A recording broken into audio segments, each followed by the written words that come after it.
District service অথরিটির উদ্যোগে mega legal service camp 2024 অনুষ্ঠিত হল উত্তর ত্রিপুরা জেলার কুর্তি কদমতলা বিধানসভা কেন্দ্রের অন্তর্গত ফুলবাড়ি উচ্চ মাধ্যমিক বিদ্যালয় মাঠে।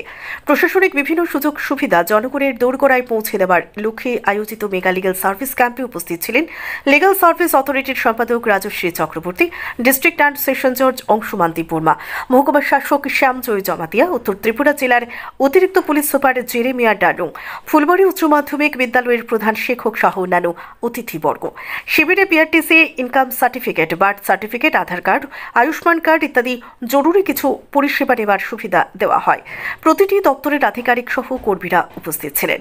এই শিবিরে উপস্থিত বিশিষ্ট জনেরা কয়েকজনকে হুইলচেয়ার এবং কানে শোনার যন্ত্র প্রদান করেন। মেগা লিগ্যাল সার্ভিস ক্যাম্পে পরিষেবা নিতে এলাকার জনগণের উপস্থিতি ছিল লক্ষণীয়। লিগ্যাল জাজ নর্থ ত্রিপুরা ডিস্ট্রিক্ট এবং রয়েছেন এডিশনাল এসপি মহোদয় এবং রয়েছেন আমাদের এখানে যে এই স্কুলের মাননীয় প্রধান শিক্ষক মহোদয় এবং এখানে রয়েছে সিডিপিও মহোদয়, আরো অন্যান্য অতিথিবৃন্দ এবং বিভিন্ন ডিপার্টমেন্ট থেকে যারা অফিসাররা এসেছেন, অফিসিয়ালরা এসেছেন এই মহতী অনুষ্ঠানকে সাকসেস করার জন্য, সাফল্যমণ্ডিত করার জন্য। এবং আপনারা ছোটি নাগরিক বৃন্দ, বিশিষ্ট নাগরিক বৃন্দ যারা রয়েছেন, আমরা কোন সময় আইনি সহায়তা নেই, কি কারণে আমরা আইনের কাছে যাই, এগুলি আমরা জনগণকে আস্তে আস্তে আস্তে আস্তে বোঝানোর জন্য শুধু আজকের মতো লিগ্যাল ক্যাম্প নয়, বিভিন্ন জায়গাতে আইনি সচেতনতা শিবির এগুলি আমরা করে থাকি। তো আইন সম্বন্ধে আমরা বুঝতে লাগবো। আমার মতে আমি আইনজ্ঞ না, আমি আইনের সাথে জড়িত না।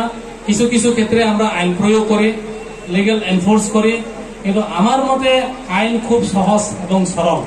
যে বেশিরভাগ মানুষের যে সুবিধা, বেশিরভাগ মানুষের যে কল্যাণ, এটাকে এনফোর্স করা, দ্যাট ইজ আইন। বেশিরভাগ মানুষের যে কল্যাণ হবে এটাকে আইনের রূপ নিয়ে আইন হিসাবে ইমপ্লিমেন্ট করা হয়। তো এখানে চিন্তা করতে লাগবো যে আইন শুধুমাত্র জাজ, পুলিশ, এসডিএম এনফোর্স করলে হবে, এটা মানুষে বুঝতে লাগবে। মানুষ যেখানে বুঝে সেখানে এসডিএম যাইয়া, পুলিশ যাইয়া এনফোর্স করতেই লাগে না। এই কারণে আমরা আইন সম্বন্ধে আমরা জানতে লাগবো। আর দ্বিতীয়ত হচ্ছে কি, যে আইন কেন করা হয়? আইন করা হয় two protect the security, two protect the rights of the citizen. মানে মানুষের অধিকার যদি খর্ব হয় তখন কিন্তু আইন এখানে প্রয়োগ করা হয়।